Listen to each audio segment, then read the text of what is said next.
Hi!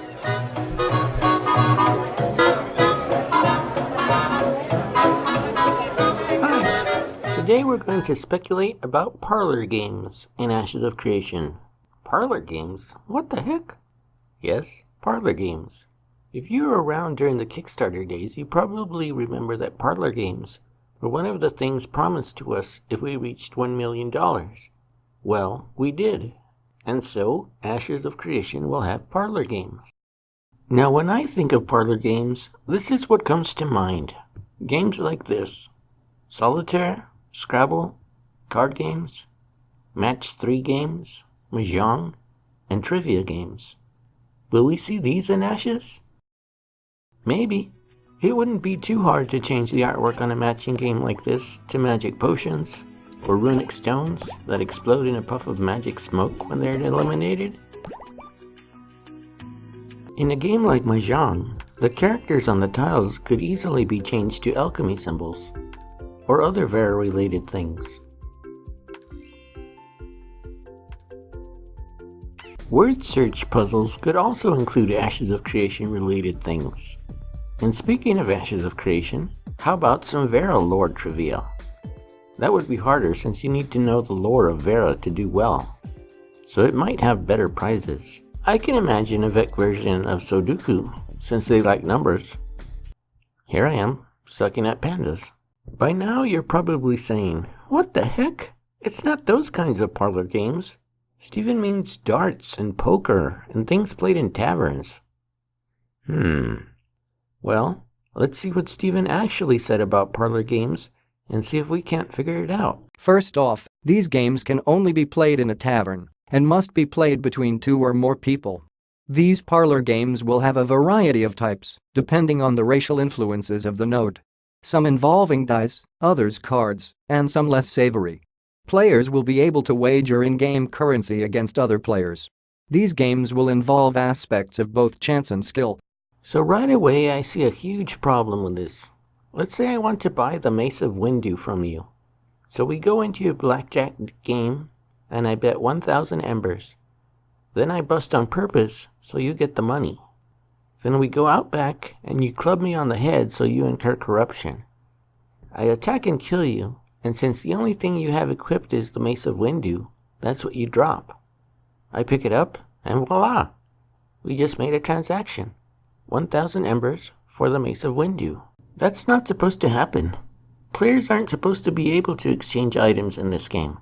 But they will, because people think up all kinds of clever ways when they want to be naughty and do the things they aren't supposed to do. If corruption drops a random item from all your inventory, that's even worse. Because if it drops something more valuable than the Mace of Windu, you can bet people are going to complain to Steven like there's no tomorrow. That won't last long. Therefore, corruption probably only drops items you have equipped. Can you imagine losing something that took you months to attain?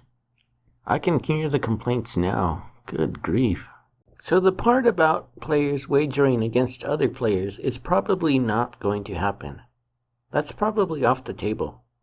That's why I included those single-player games at the beginning of this video. They have a better chance of making it into the game than poker or blackjack. But let's read closer to try to find out what we can learn. These parlor games have a variety of types. Some involve dice, others cards, and some are less savory. Like what? Well, thanks to GB Bree, we know that Steven likes DS9, Star Trek, Deep Space Nine.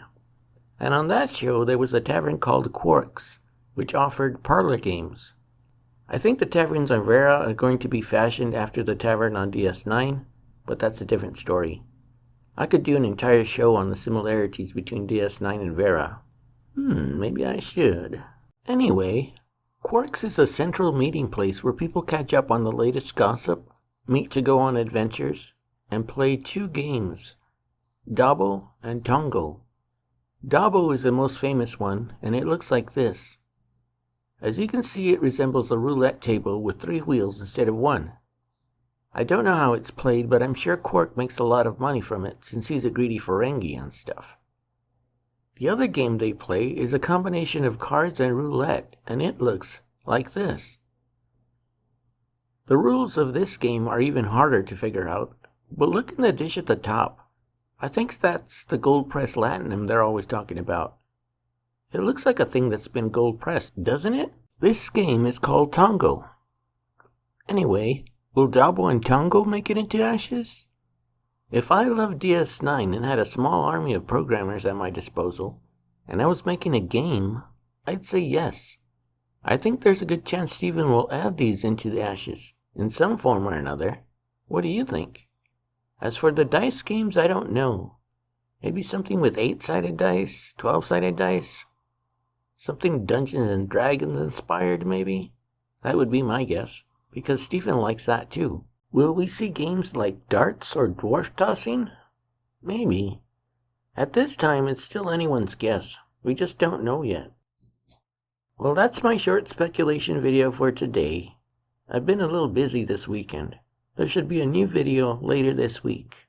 Be sure to subscribe so you don't miss it. Thanks for watching.